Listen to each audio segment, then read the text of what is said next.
तो good afternoon बच्चों। तो हम लोग पढ़ रहे हैं पीरियडिक टेबल। क्या पढ़ रहे हैं? Periodic table. कहाँ तक हुआ था? एटॉमिक रेडियस पढ़ रहे थे, ठीक है। एटॉमिक रेडियस को कई तरीका से परिभाषित किया गया है। पहला क्या था? Covalent radius. दूसरा था वान डेर वाल रेडियस। और तीसरा पढ़ना है मेटेलिक रेडियस। Metallic radius. और एक इम्पोर्टेंट बात, तुम लोगों को जानकारी हुआ कि नहीं? तुम लोगों के लिए इम्पोर्टेंट बात जानकारी हुआ? हाँ, अब जो तुम्हारा 11th क्लास है, इसका फाइनल एग्जाम होगा, बोर्ड एग्जाम होगा। जैसे 12th का बोर्ड होता है ना, इसी तरह 11th का भी होगा। लोग के बाद सर नहीं, 23-24 के लिए तुम्हारा 23-24 सेशन है ना, इसी के लिए होगा। दे दिया आसपास, सुना है तुम लोगों को? हाँ, 11th में जो फेल वो फेल।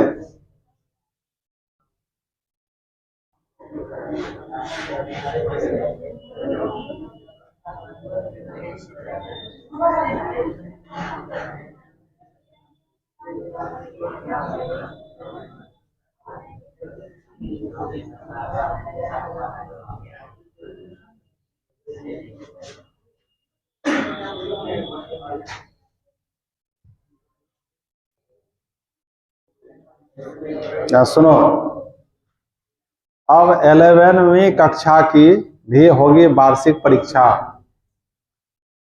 पटना पटना से आया है न्यूज। राज्य में इंटरमीडिएट की पढ़ाई वाले स्कूल कॉलेजों में अब 11वीं की कक्षा की भी वार्षिक परीक्षा होगी।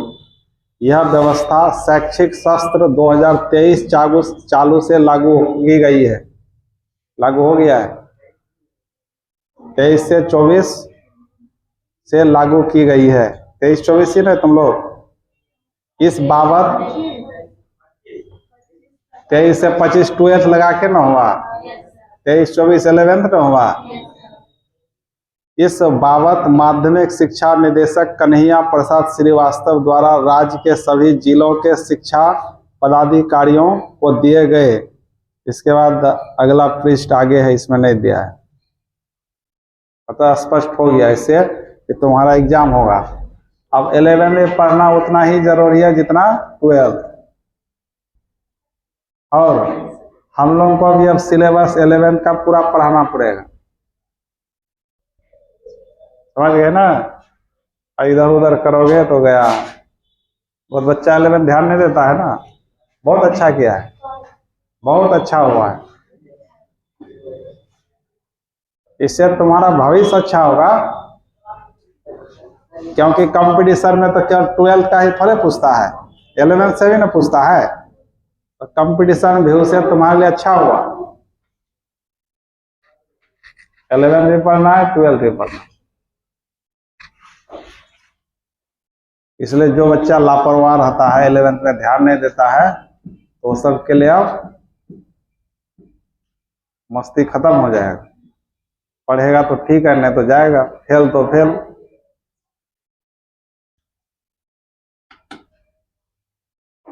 तो अब देखो, यह व्यवस्था सीबीएसई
ये हो जाए, नॉलेज हो जाएगा सब। आज ये न्यूज आया है, आज ही न्यूज आया है, इसलिए जानकारी बहुत आदमी को नहीं है, बहुत एक दो दिन में पता चल जाएगा।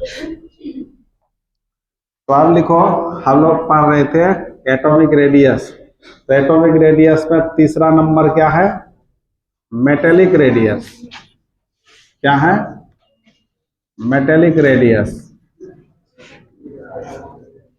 इसको हम लोग धात्विक त्रिज्या बोलते हैं। क्या बोलते हैं? धात्विक त्रिज्या।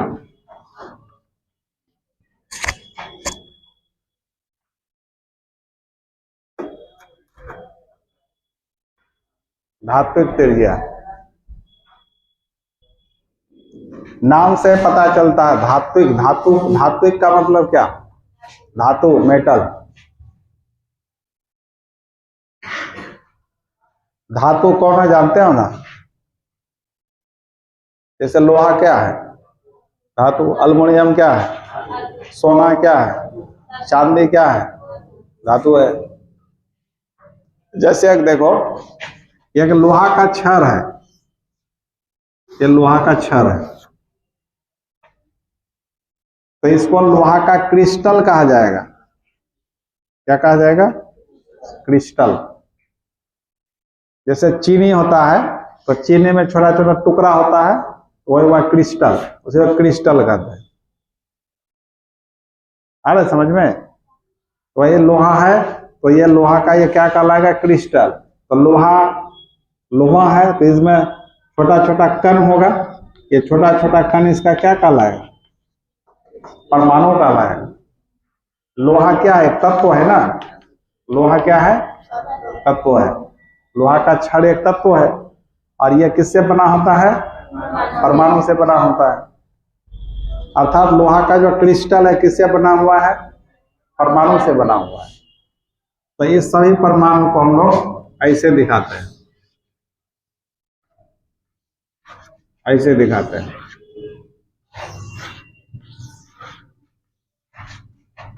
कि लोहा का परमाणु सब है, मतलब किसी क्रिस्टल ठोस पदार्थ का ये परमाणु सब है।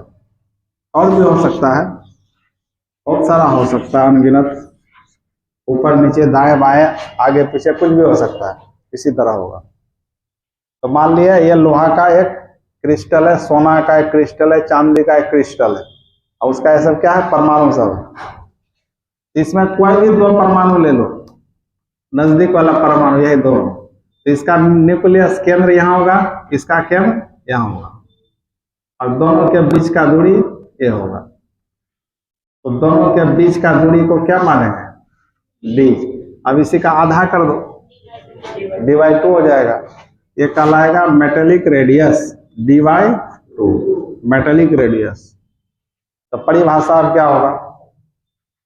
किसी क्रिस्टल में, ये पूरा क्या है? क्रिस्टल है। किसी क्रिस्टल में दो परमाणुओं के केंद्रों के बीच की दूरी का आधा। एक क्रिस्टल का ये क्या है? परमाणु सब है, एटम सब है। इसमें कोई भी दो एटम ले लो, तो दो एटम का केंद्र, एक केंद्र यह हुआ, दूसरा केंद्र यह हुआ, तो दोनों केंद्रों के बीच का जो दूरी है यहां से यहां है, तो इसका आधा कर दो, तो dy2 हो जाएगा। वही कहलाएगा मेटेलिक रेडियस। आया समझ में? तो क्या हो गया परिभाषा? किसी क्रिस्टल में कोई दो परमाणुओं, कोई कैसा परमाणु? नजदीक वाला, इसका और इसका नहीं कर सकते हो, नजदीक वाला परमाणु होना चाहिए। दो नजदीक वाले परमाणुओं के केंद्रों के बीच की दूरी का आधा, यही कहलाता है मेटेलिक रेडियस, धात्विक त्रिज्या कहलाता है। समझ गए? तो परिभाषा पहले लिख दो।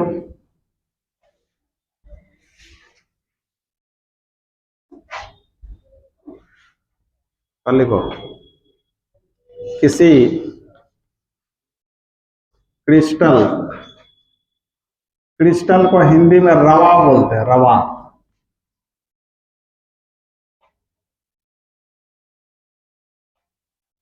किसी क्रिस्टल में दो नजदीक वाले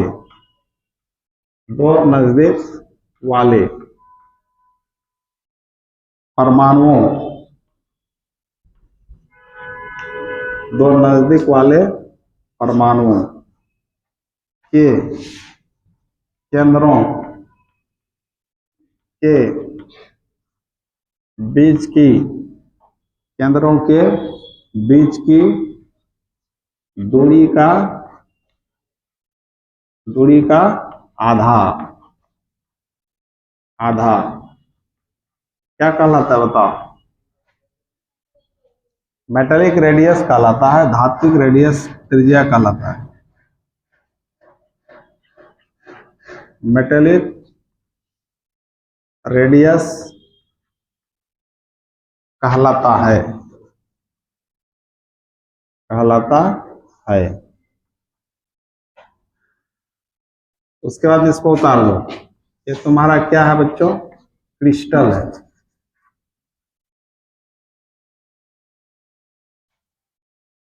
इसका क्रिस्टल है, मेटल का क्रिस्टल है, मेटल क्रिस्टल। धातु का क्रिस्टल है, इसका ऐसा परमाणु सब है। फिगर को उतार करके नीचे इसको लिख लो, इसको उतार कर।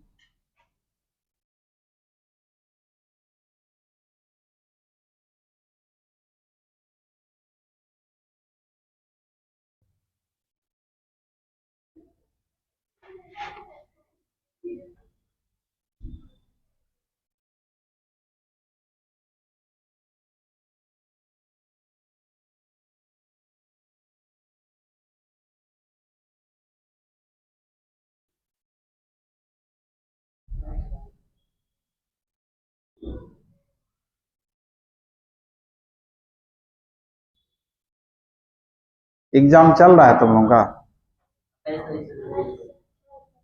चल रहा है? कहाँ पर आज हुआ? क्या चीज का हो? लाइए क्वेश्चन।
आइसो इलेक्ट्रॉनिक किसको कहते हैं, कोई बता सकते हो? क्या बताओ महिमा?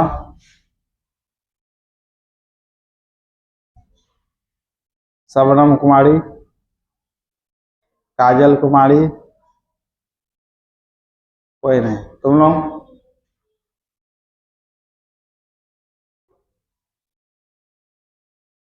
क्या पढ़ता है तुमको पता नहीं, पढ़ाया हुआ चीज नहीं बता पाता है। पढ़े थे आइसो इलेक्ट्रॉनिक वैसा केमिकल स्पेसीज जिसमें इलेक्ट्रॉन की संख्या समान होती है। नाम से तो पता चलता है आइसो इलेक्ट्रॉनिक, आइसो में समान, इलेक्ट्रॉनिक में इलेक्ट्रॉन, इसमें इलेक्ट्रॉन समान होता है। तो फ्लोरीन का परमाणु संख्या कितना है? 9, 1 माइनस है तो कितना हुआ? 10। तो इसके पास 10 इलेक्ट्रॉन हो गया। इसके पास नियोन का तो 10 होता ही है, इसका भी 10 इलेक्ट्रॉन, इलेक्ट्रॉन समान हुआ। सोडियम का परमाणु संख्या और 1 प्लस से घटा देंगे तो कितना हुआ? 10। तीनों का इलेक्ट्रॉन क्या हुआ? समान। मैग्नीशियम का 12, 1 प्लस से घटा दे कितना हुआ? तो इसका इलेक्ट्रॉन इस सबके समान है, इसलिए ये आइसो इलेक्ट्रॉनिक नहीं होगा इस सब का। ये पूछा। तांबे के बारे में कौन सा कथन गलत है? तांबा में कॉपर। Cu प्लस का इलेक्ट्रॉनिक विन्यास 1s2, 2s2, 2p6, 3s2, 3p6, 3d10 है। ये सही है कि गलत? Cu प्लस का बताए थे? सही है? अच्छा ठीक है। Cu2 प्लस का इलेक्ट्रॉनिक विन्यास 1s2, 2s2, 2p6, 3s2, 3p6, 3d9, ये भी सही है।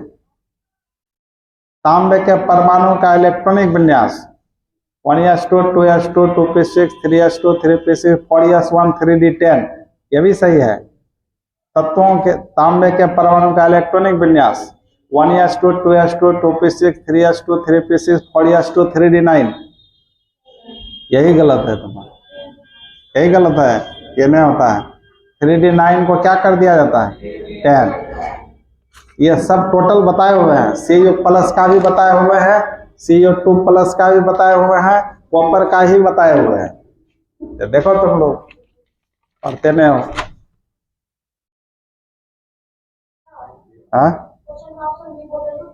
बी Cu2 प्लस का इलेक्ट्रॉनिक विन्यास है। Cu2 प्लस समझी?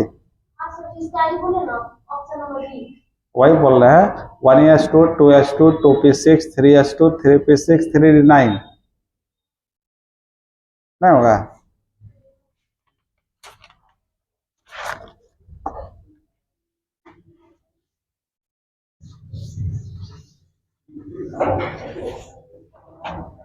पहले तुम लोग कॉपर का इलेक्ट्रॉनिक विन्यास क्या होगा बताओ तो?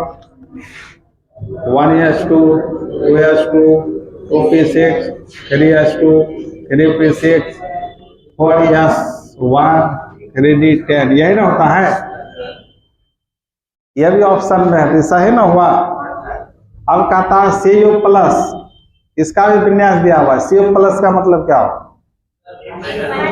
एक इलेक्ट्रॉन माइनस होगा। कहां से माइनस होगा?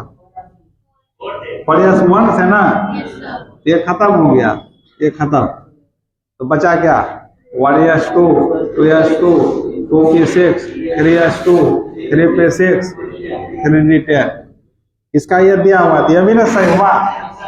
अब फिर दूसरा Cu2 प्लस, तो एक और घटाना होगा। कहां से घटाओ? 3d यहां से ना, तो क्या बचेगा? यहाँ 3d9 बचेगा, तो वो भी तो सही हुआ। और एक दिया कॉपर परमाणु का, कॉपर परमाणु का, तो यह सही कॉन्फ़िगरेशन है। और एक ये भी दिया है ऑप्शन, यहाँ क्या कर दिया है? 2, यहाँ कर दिया 9, क्या सही होगा? वही ना गलत होगा? ये पूछा है।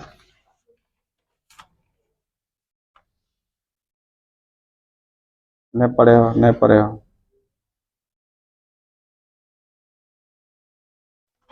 हाँ, एक यौगिक का मूलानुपाती सूत्र और आणविक सूत्र द्रव्यमान क्रमशः इतना है।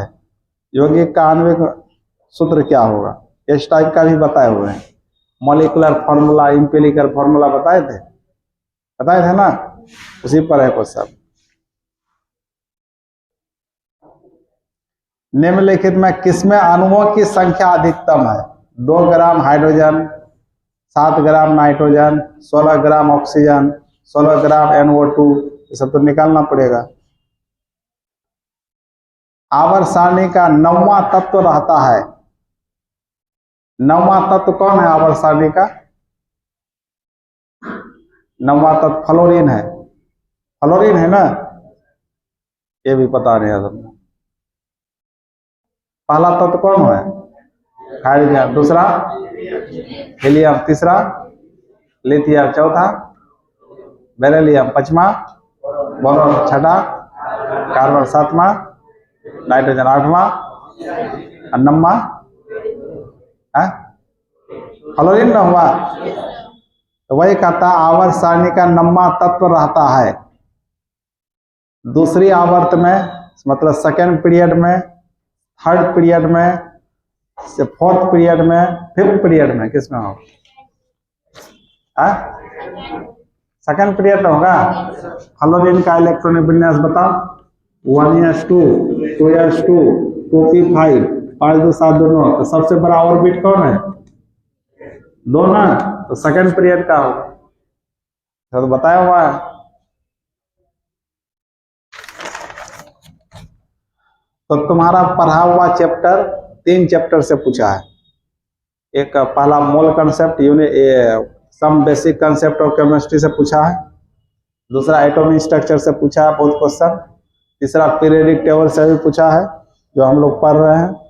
और बाकी आगे चैप्टर केमिकल बॉन्डिंग है, ऑक्सीडेशन, वो सबसे भी पूछा है। तो तुम लोग पढ़ाया हुआ चीज नहीं बता पाता है तो क्या उपाय है बताओ? इतना पढ़ाना बेकार ही ना है। मोल को परिभाषित करें, मोल का परिभाषा पूछा है। डी ब्रोगली अवधारणा, डी ब्रोगली का हम लोग ये प्रिंसिपल पढ़े थे। डी ब्रोगली पढ़े थे। डी ब्रोगली का समीकरण लैम्डा बराबर h/m भी नहीं पढ़े थे? वही पूछा। फिर कहता परमाणु क्रमांक Z बराबर 25 वाले तत्व का इलेक्ट्रॉनिक विन्यास लिखिए। तो 25 एटॉमिक नंबर किस तत्व का होता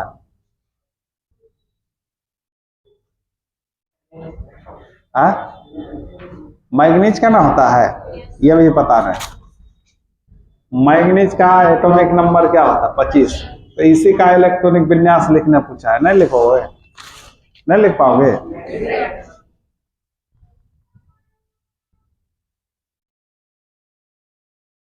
वक्सीकारक अपचागी नहीं पढ़े हो?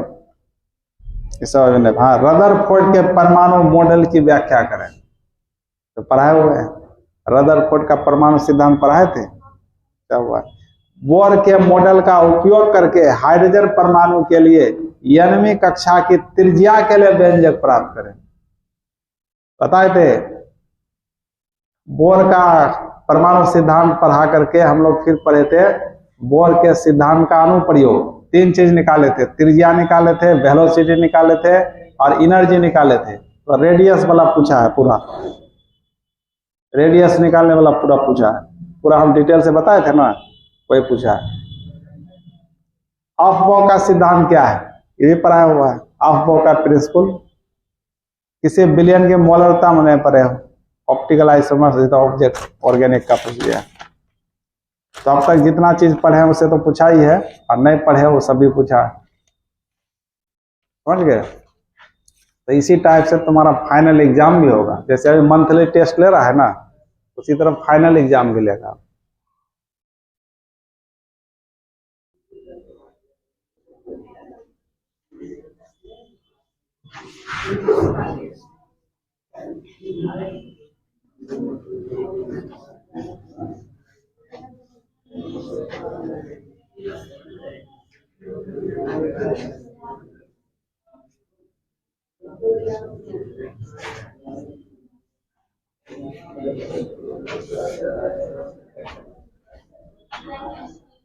तो मेटेलिक रेडियस समझ में आया? हो गया था, उतार लिया था ना? उतारना था, नहीं उतारा था। अब लिखो चौथा नंबर क्या था, बोलो बोलो। Ionic radius. क्या है? Ionic radius. इसको हम लोग आयनिक त्रिज्या बोलते हैं, आयनिक त्रिज्या।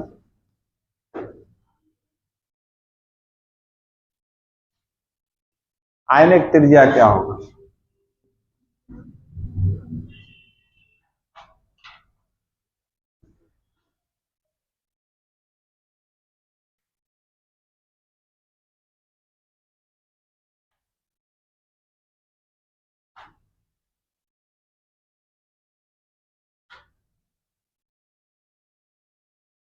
अच्छा, आखिर तुम लोग घर पर करता क्या है?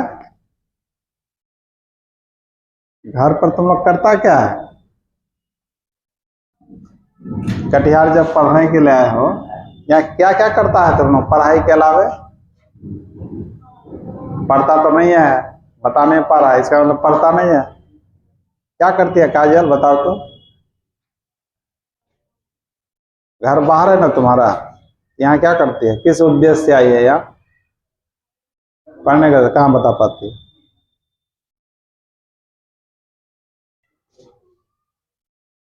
कोई नहीं बता पाता है।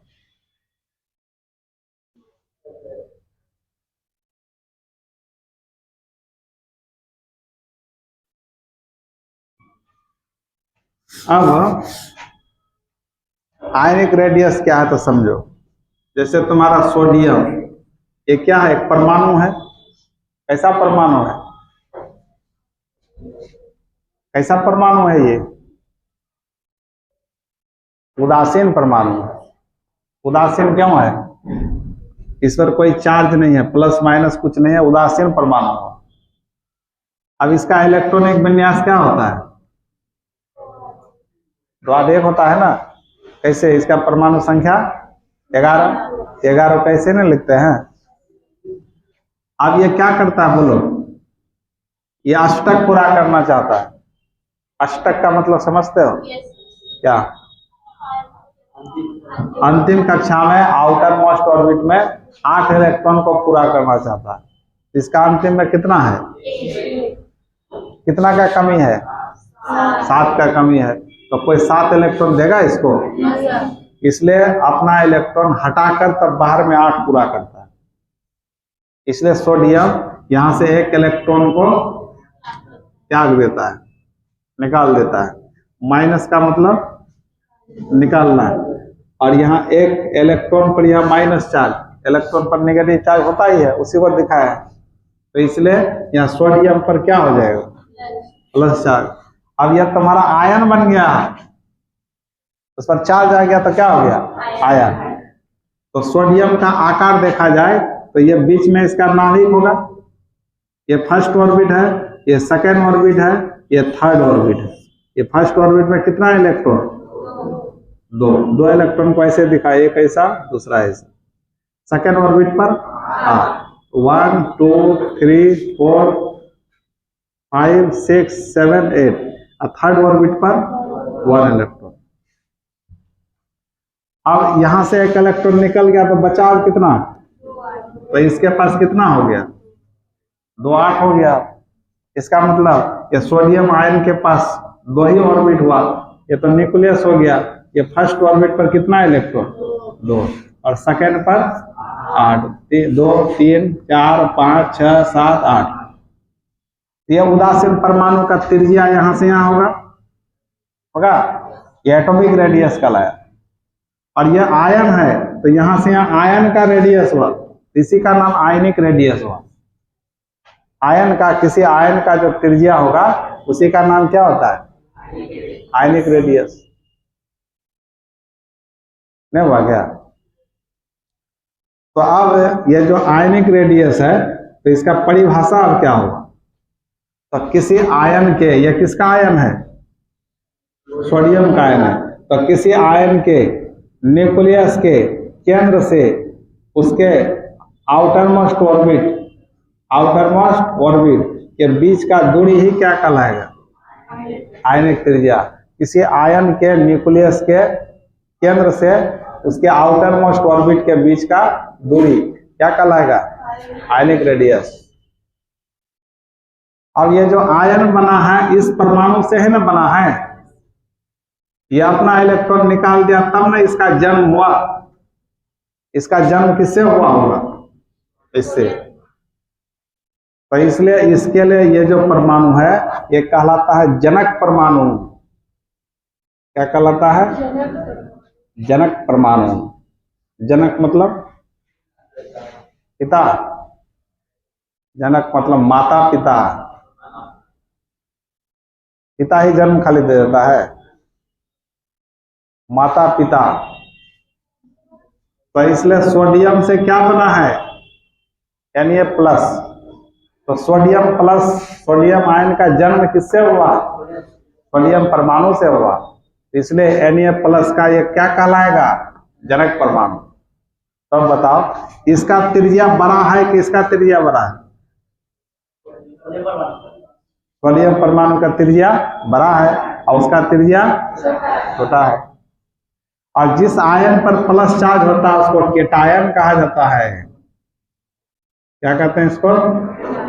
केटायन। इसलिए कहा जाता है केटायन का जो त्रिज्या होता है उसके जनक परमाणु से कम होता है। नहीं होगा कम? केटायन का त्रिज्या उसके जनक परमाणु से कम होगा। अब क्यों कम हो गया? अभी देखना है क्यों कम हुआ। ये तो देखने में लग रहा है कम, लेकिन हुआ कैसे ऐसा? हम मान लीजिए इसको ऐसे बना देते हैं, हम फिगर वहां छोटा बनाए इसलिए छोटा दिखाई दे रहा है। कोई बोलेगा नहीं हम ऐसे बनाए। अब बताइए इसका त्रिज्या बड़ा कि इसका बड़ा? बोलो। इसका ना बड़ा हुआ, अब इसका ना बड़ा लग रहा है। तो हम वहां बना दिया तो इसलिए तुम लोग बोला कि इसका छोटा होगा इसका बड़ा होगा। हम ऐसे अब बना देते तब क्या बोलता? इसका ना बड़ा बोलता। तो इसके पीछे कारण है क्यों छोटा हुआ उसका। बड़ा नहीं लिख सकते, छोटा ही लिखना होगा। केटायन का त्रिज्या उसके जनक परमाणु से छोटा होता है। अब यदि ऐसा है जैसे क्लोरीन है, क्लोरीन का परमाणु संख्या कितना? 17। तो क्या लिखते हैं? 2 8 7। इसका बाहर में कितना है? 7। अष्टक के लिए कितना चाहिए? 1 इलेक्ट्रॉन ग्रहण करेगा, तो इसलिए यहाँ पर लिखेंगे +1 इलेक्ट्रॉन। तो Cl पर कौन चार्ज आ जाएगा? माइनस। इलेक्ट्रॉन लिया है, ग्रहण किया है, इसलिए सर माइनस चार्ज होगा। क्योंकि इलेक्ट्रॉन पर माइनस चार्ज होता है तो कहीं पर जाके बैठेगा तो सर माइनस ला देगा ना, नहीं लाएगा? तो अब बताओ इसके पास इलेक्ट्रॉन कितना हो गया? 2 8 8। अब बताओ इसके पास भी 2 8 7। तो इसका भी 3 कक्षा है, 3 ऑर्बिट है, इसके पास भी 3 ऑर्बिट हो गया। तो बता किसका त्रिज्या बड़ा होगा? इसमें भी 3 ऑर्बिट है, उसमें भी 3 ऑर्बिट है, किसका त्रिज्या बड़ा होगा?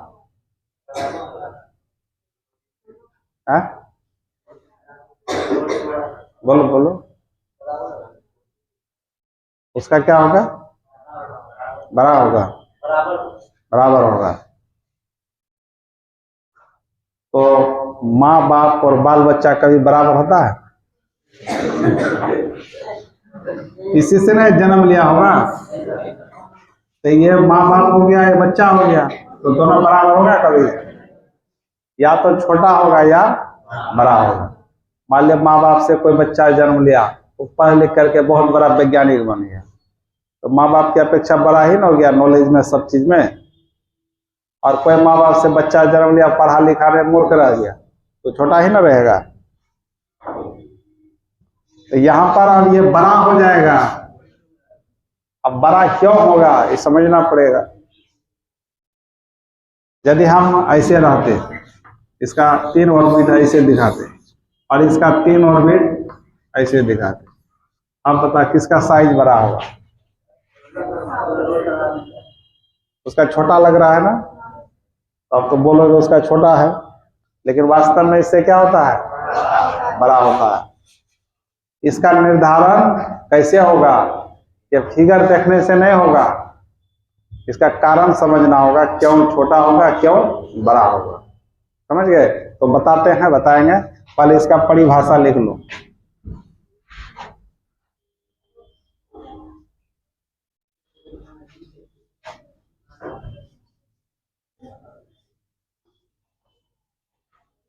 तो मेन यहां से क्या निष्कर्ष निकला कि किसी कैटायन का त्रिज्या उसके जनक परमाणु से छोटा होता है, लेकिन किसी एनायन का, माइनस वाले को क्या नाम देते हैं?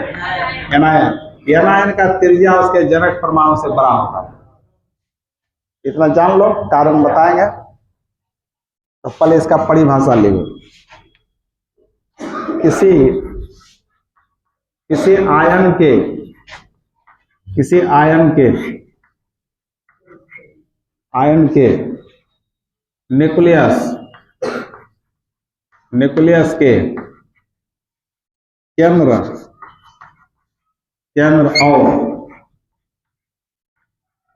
उसके किसी आयन के न्यूक्लियस के केंद्र और उसके बाहरी ऑर्बिट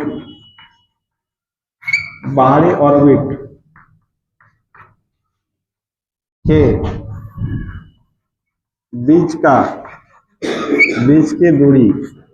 बीच की दूरी क्या कहलाता है? आयनिक रेडियस कहलाता है। आयनिक रेडियस कहलाता है।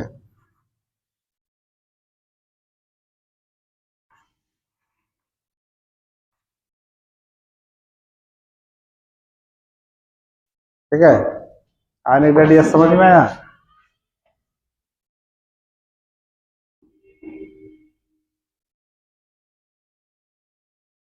एक और इसका परिभाषा है, थोड़ा एक तरीका से और भी इसको परिभाषित किया जाता है। ये तो साधारण परिभाषा हुआ, समझने के लिए आसान यही होता है, लेकिन थोड़ा इसको यदि स्टैंडर्ड तरीका से बोलेंगे तो देखो, जैसे सोडियम का आयन था, इसका फर्स्ट ऑर्बिट में कितना इलेक्ट्रॉन था? सेकेंड में 8। सोडियम का आयन ले रहा है 1 2 3 4 5 6 7 8। इसका नाभिक में न्यूक्लियस में क्या रहता है? प्रोटॉन रहता है ना, और ये सारा इलेक्ट्रॉन है, इस पर कौन चार्ज रहता है? इसका प्रोटॉन ये सब इलेक्ट्रॉन को क्या करता है? खींचता है। तो इस परमाणु का जो न्यूक्लियस में प्रोटॉन है, ये प्रोटॉन इलेक्ट्रॉन के बादल को, ये जो इलेक्ट्रॉन चारों तरफ है, ये इलेक्ट्रॉन बादल के रूप में है, क्लाउड के रूप में है। क्लाउड का मतलब क्या होता है? बादल के रूप में छाया हुआ है चारों तरफ। तो इस आयन का न्यूक्लियस में जो प्रोटॉन है, या कह सकते हैं न्यूक्लियस जो है, इलेक्ट्रॉन पर जिस क्षेत्र तक अपना प्रभाव डालता है, इलेक्ट्रॉन बादल के जिस क्षेत्र तक अपना प्रभाव डालता है, मान लो यहां तक प्रभाव डाल रहा है इसका नाभिक, इस क्षेत्र तक, इस इलेक्ट्रॉन तक प्रभाव डाल रहा है, तो यहां से इसकी दूरी को ही क्या कहते हैं? Ionic radius. समझ गए? किसी आयन के न्यूक्लियस में जो प्रोटॉन है, या बोल सकते हैं न्यूक्लियस जो है, इलेक्ट्रॉन के बादल के जिस क्षेत्र तक अपना प्रभाव डालता है, इलेक्ट्रॉन जहां तक फैला हुआ है वहां तक अपना प्रभाव डालेगा।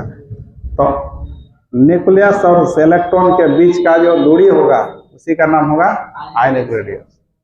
ऐसे ही बोल सकते हो। सिंपल परिभाषा है क्या, कि किसी परमाणु के या किसी आयन के न्यूक्लियस के केंद्र से उसके बाहरी ऑर्बिट के बीच का दूरी आयनिक रेडियस कहलाता है।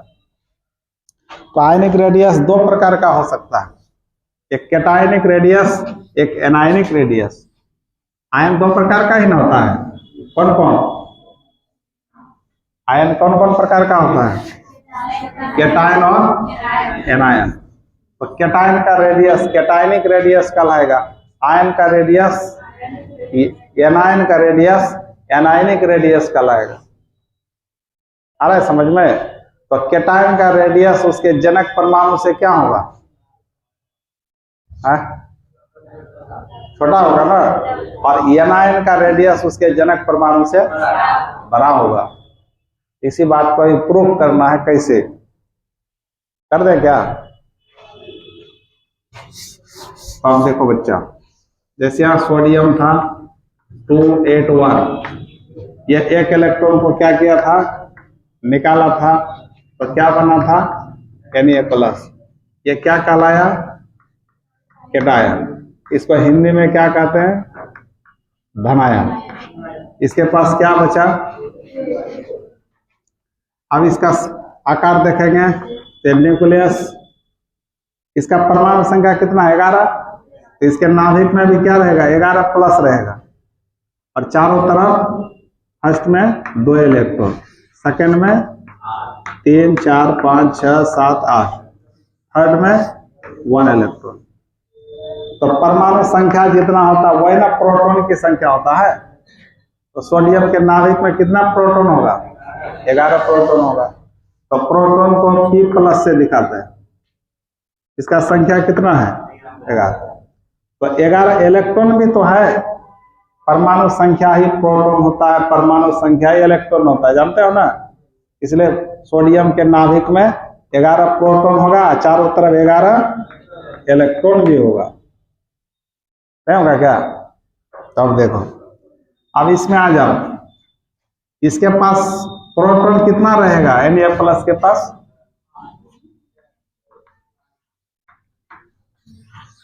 दो 3 4 5 6 7 8, इसके पास प्रोटॉन कितना रहेगा बताओ,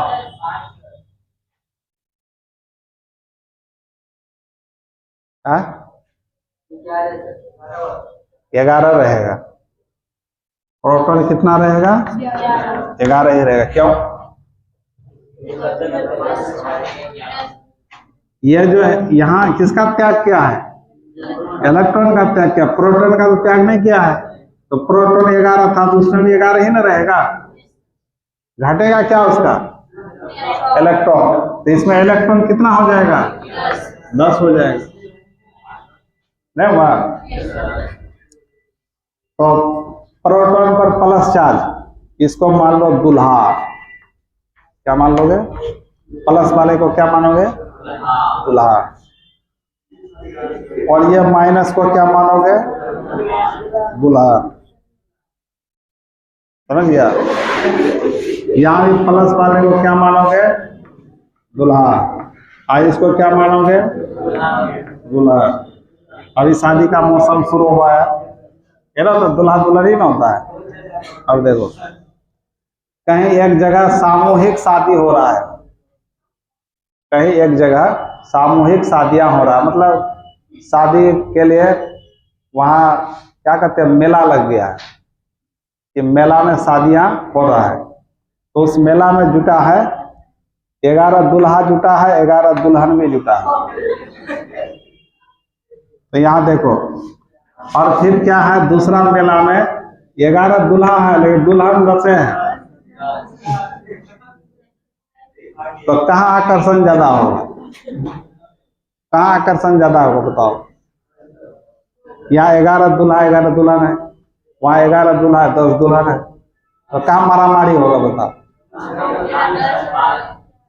यहाँ मारामारी होगा ना। 11 दूल्हा है, दुल्हन कितना है, तो एक दूल्हा बच जाएगा ना, दूल्हा सोचेगा मेरा होगा कि नहीं होगा, तो उसी उधर गुण में यहाँ आकर्षण ज्यादा होगा इस सबके बीच, नहीं होगा? इसलिए प्रोटॉन इलेक्ट्रॉन आपस में करीब आने लगेगा, सट जाएगा, इसलिए इसका साइज छोटा हो जाएगा। ये जो इलेक्ट्रॉन है किस पर रखा हुआ है ऑर्बिट पर ना, तो यह नाभिक इसको ज्यादा खींचेगा, क्योंकि इसके पास 11+ है और 10 ही माइनस है, तो 11+ ज्यादा है, माइनस कम है, तो ज्यादा ना खींचेगा, इसलिए सिकुड़ जाएगा, परमाणु क्या हो जाएगा छोटा हो जाएगा, साइज छोटा हो जाएगा। और इसमें क्या है 11+ भी है तो 11- भी है, तो यह संतुलित रहेगा, 11 दूल्हा भी खुश रहेगा, 11 दुल्हन भी खुश रहेगी, नहीं रहेगी? या मारामारी नहीं होगा, आकर्षण कम होगा, क्योंकि 11 दूल्हा 11 दुल्हन निश्चित रहेगा कि नहीं हम लोग का शादी हो जाएगा। कमी नहीं है किसी का। और यहाँ क्या था, कमी था, दुल्हन का कमी था, इसलिए दूल्हा सब परेशान था, तो इसलिए ज्यादा आकर्षित करने लगा। समझ में? तो एग्जाम में तो दूल्हा दुल्हन से काम नहीं चलेगा। यहाँ हम क्या किए, समझने के लिए बताए। अब एग्जाम में कैसे लिखना है तो लिखाएंगे। अब इस पर आ जाओ। अब Cl क्लोरीन का कितना होता है, 287। अब एक इलेक्ट्रॉन को क्या किया था, ये ग्रहण किया था, तो Cl पर क्या आ गया, माइनस। इसके पास क्या हो गया, 288। तो बता इसका नाभिक में फर्स्ट ऑर्बिट में कितना इलेक्ट्रॉन, 2। सेकेंड में कितना, 1 2 3 4 5 6 7 8। थर्ड में कितना, 1 2 3 4 5 6 7। अब इसमें आ जाओ, नाभिक फर्स्ट ऑर्बिट में कितना, 2। सेकेंड में 3 4 5 6 7 8। थर्ड में 1 2 3 4 5 6 7 8। अब देखो इसमें बताओ प्लस कितना है, बताओ तो, 17। माइनस में कितना है, 17। इसमें प्लस कितना है, 17। अब माइनस कितना है, 18। क्या हुआ, तो यह प्लस माइनस बराबर है, तो आकर्षण कम होगा। अब यहाँ देखो 17 दूल्हा है, 18 दुल्हन है, एक दुल्हन बेटा एक्स्ट्रा है, तो यहाँ 17 दूल्हा 17 दुल्हन से शादी कर लेगा, एक दुल्हन बच जाएगी। मतलब उसके तरफ कोई आकर्षण नहीं होगा, वो इधर उधर भटकेगी। क्या करेगी, इधर उधर भटकेगी, तो इसलिए दूर दूर रहेगी, तो साइज क्या हो जाएगा, बड़ा हो जाएगा। समझ गए? यही है इसका समझने का एक, क्या कहो, एक तरीका है समझने का इसको, लेकिन लिखना तो कुछ और होगा। तो देखो क्या लिखना है, ये जो प्रोटॉन होता है, तो प्रोटॉन पर कौन चार्ज है, और हम लोग जानते हैं परमाणु के नाभिक में प्रोटॉन और न्यूट्रॉन रहता है, पता है ना। तो न्यूट्रॉन तो उदासीन होता है, प्रोटॉन क्या होता है, धन आवेशित। प्रोटॉन ही प्लस चार्ज होता है ना, तो इसलिए यहाँ पर प्रोटॉन को नाभिक आवेश कहा जाता है। क्या बोलते हैं इसको, प्रोटॉन को क्या कहते हैं, नाभिक आवेश। नाभिक आवेश का मतलब आवेशित कण, तो आवेशित कण नाभिक में प्रोटॉन ही होता है, न्यूट्रॉन तो होता नहीं है। इसलिए प्रोटॉन को नाभिक आवेश भी कहा जाता है, न्यूक्लियर चार्ज भी कहा जाता है इसको, ठीक है। तो इसमें न्यूक्लियर चार्ज मतलब प्रोटॉन और इलेक्ट्रॉन दोनों क्या है, समान है। न्यूक्लियर चार्ज और इलेक्ट्रॉन की संख्या इसमें क्या है, समान है, जबकि इसमें न्यूक्लियर चार्ज ज्यादा है और इलेक्ट्रॉन की संख्या कम है। तो न्यूक्लियर चार्ज ज्यादा होने के कारण इसका जो नाभिक है इलेक्ट्रॉन कम है, तो कम इलेक्ट्रॉन को ज्यादा आकर्षित करने लगता है। प्रोटॉन ज्यादा है, इलेक्ट्रॉन की संख्या कम है, तो प्रोटॉन ज्यादा संख्या में होने के कारण कम इलेक्ट्रॉन को ज्यादा आकर्षित करने लगता है, खींचने लगता है। इसलिए सब ऑर्बिट क्या हो जाता है, इस नाभिक के नजदीक आने लगता है, सट जाता है, चिपक जाता है, सिकुड़ जाता है, इसलिए साइज छोटा हो जाता है। और उसमें क्या है, नाभिक के आवेश, न्यूक्लियर चार्ज, इलेक्ट्रॉन की संख्या इसमें क्या है, समान है। इसमें क्या है, न्यूक्लियर चार्ज कम है और इलेक्ट्रॉन की संख्या अधिक है, इलेक्ट्रॉन की संख्या अधिक है, तो न्यूक्लियस अधिक इलेक्ट्रॉन को कम आकर्षित करेगा, न्यूक्लियस अधिक इलेक्ट्रॉन को कम आकर्षित करेगा, तो इधर दूरी बनाए रहकर साइज क्या होगा, बढ़ जाएगा। यही मेन कारण होता है। न्यूक्लियर चार्ज और इलेक्ट्रॉन को देखा जाता है। न्यूक्लियर चार्ज का मतलब प्रोटॉन, न्यूक्लियर चार्ज का मतलब प्रोटॉन, समझ गए। तो इसके आधार पर हम कह सकते हैं कि कैटायन का जो एटॉमिक रेडियस होता है उसके जनक परमाणु से क्या होता है, छोटा, और एनायन का जो एटॉमिक रेडियस होता है उसके जनक परमाणु से बड़ा होता है। समझ गए। अब तुम लोग बताओ, पूछा जाए Cl Cl माइनस में किसका त्रिज्या ज्यादा होगा? Cl माइनस का ज्यादा होगा। Mg और Mg2 प्लस में किसका ज्यादा होगा? Mg का ज्यादा होगा। इसका आयन इसका है, इसी का बच्चा है तो ये कम होगा। अल्युमिनियम 3 प्लस आयन में किसका बड़ा होगा त्रिज्या? अल्युमिनियम का। O2 माइनस में किसका बड़ा होगा? O2 माइनस का बड़ा होगा। मतलब जिस पर जितना माइनस चार्ज होगा उसका त्रिज्या उतना अधिक होगा, जिस पर जितना ज्यादा प्लस चार्ज होगा उसका त्रिज्या उतना कम होगा। है समझ में? बोलो बोलो।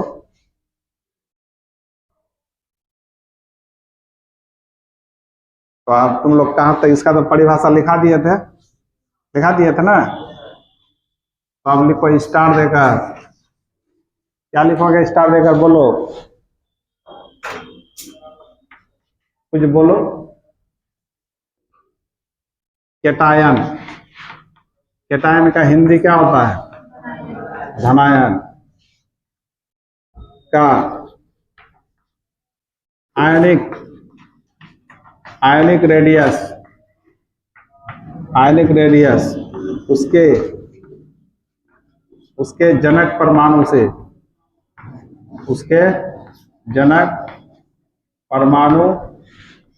से क्या होता है बच्चों? कम होता है।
लिखा?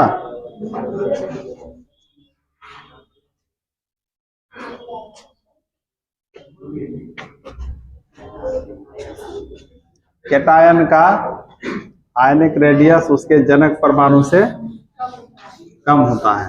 क्यों? तो लिख दो क्योंकि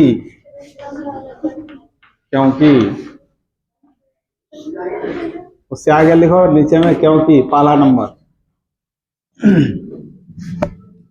केटायन और उसके केटायन में न्यूक्लियर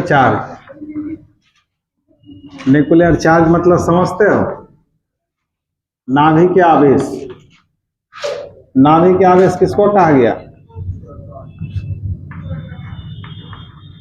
नाभिक आवेश किसको कहा गया? प्रोटॉन को ना। कैटायन में न्यूक्लियर चार्ज का मान उसके जनक परमाणु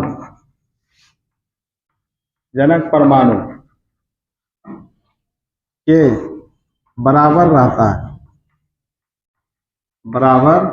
रहता है। दूसरा, कैटायन में इलेक्ट्रॉन की संख्या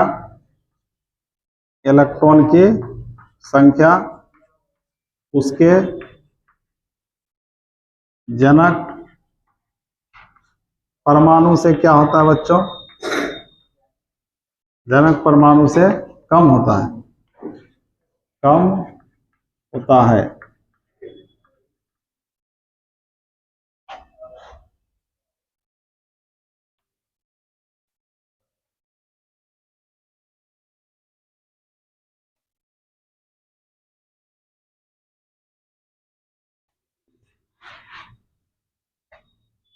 इसके कारण नीचे में लिखना, इसके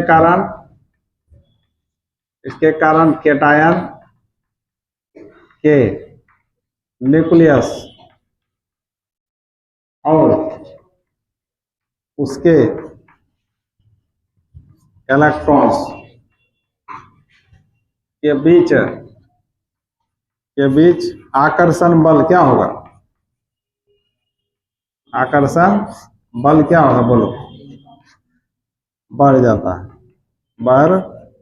घट जाता है, बढ़ जाता है। और साइज क्या हो जाएगा? और आयनिक रेडियस साइज छोटा हो जाएगा तो रेडियस भी क्या हो जाएगा? आयनिक रेडियस कम हो जाता है।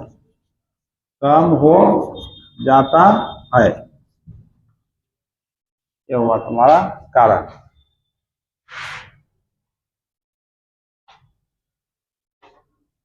कैटायन में न्यूक्लियर चार्ज का मान उसके जनक परमाणु के बराबर रहता है।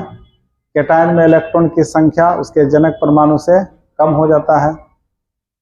इसके कारण कैटायन के न्यूक्लियस और उसके इलेक्ट्रॉन के बीच आकर्षण बल बढ़ जाता है और आयनिक रेडियस कम हो जाता है। आकर्षण ज्यादा होगा तो ऑर्बिट सब परमाणु के नजदीक सटने लगता है तो साइज क्या हो जाएगा? छोटा हो जाएगा।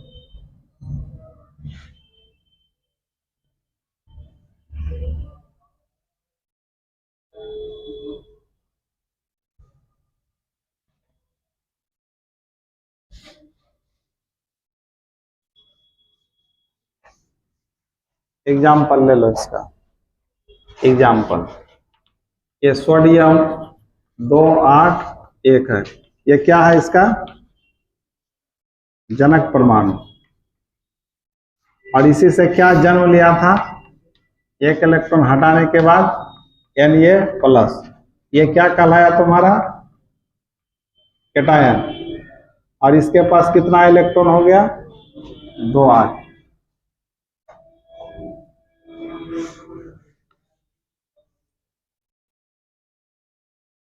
तो इसके पास nucleus first orbit 2 electron, second orbit 1 2 3 4 5 6 7 8 और थर्ड ऑर्बिट 1। इसके पास प्रोटॉन कितना है? 11। इलेक्ट्रॉन भी कितना है? 11। लेकिन इसमें देखा जाए फर्स्ट ऑर्बिट में 2 इलेक्ट्रॉन, सेकेंड में 3 4 5 6 7 8। तो इसके पास प्रोटॉन कितना हो गया? 11 ही रहेगा। इलेक्ट्रॉन कितना हो गया? 10। तो इसलिए यहाँ क्या होगा? मोर आकर्षण होगा, मोर एट्रैक्शन होगा। मोर एट्रैक्शन मतलब अधिक आकर्षण होगा दोनों के बीच। यहाँ क्या होगा? लेस एट्रैक्शन होगा, लेस एट्रैक्शन।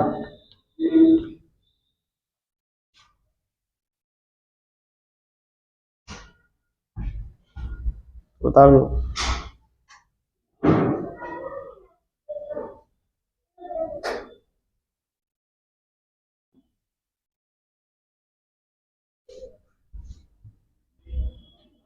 क्या कर रहा है दोनों?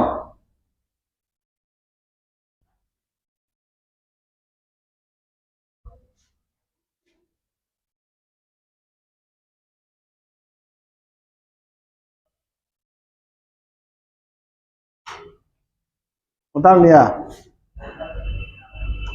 उतार लो।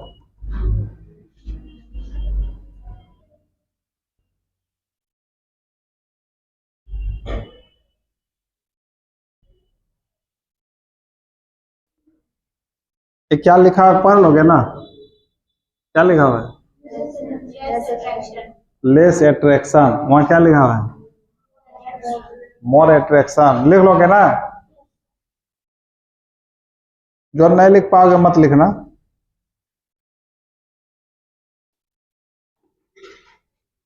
उसके लिए लिख रहे हैं ऊपर में मोर एट्रैक्शन। इसके लिए लिखेंगे लेस एट्रैक्शन।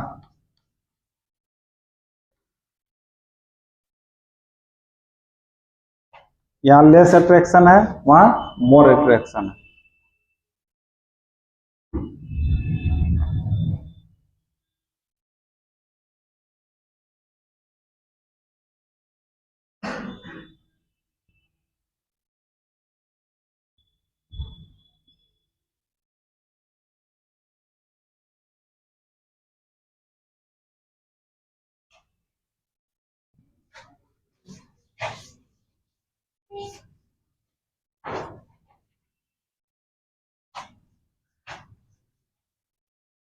अब बता एग्जाम्पल। एन ये है प्लस और एन ये में किसका त्रिज्या ज्यादा होगा? एन ए का ज्यादा होगा। M G plus M G two plus में किसका ज्यादा होगा? है A L plus A L two plus A L three plus किसका ज्यादा होगा? F E two plus F E three plus किसका ज्यादा होगा? Two plus. S N two plus S N four plus किसका ज्यादा होगा? मतलब प्लस चार्ज जिसमें कम रहेगा उसी का त्रिज्या ज्यादा होगा। अब प्लस चार्ज ज्यादा होगा, त्रिज्या कम होगा। प्लस ज्यादा का मतलब ज्यादा इलेक्ट्रॉन को निकाला होगा, है ना? मतलब हुआ 4 प्लस का मतलब 4 इलेक्ट्रॉन को निकाला है, और 2 प्लस का मतलब 2 को ही निकाला है। तो जो ज्यादा इलेक्ट्रॉन को निकालेगा उसका त्रिज्या कम होता जाएगा। नहीं यार, बता लो एग्जाम्पल सब।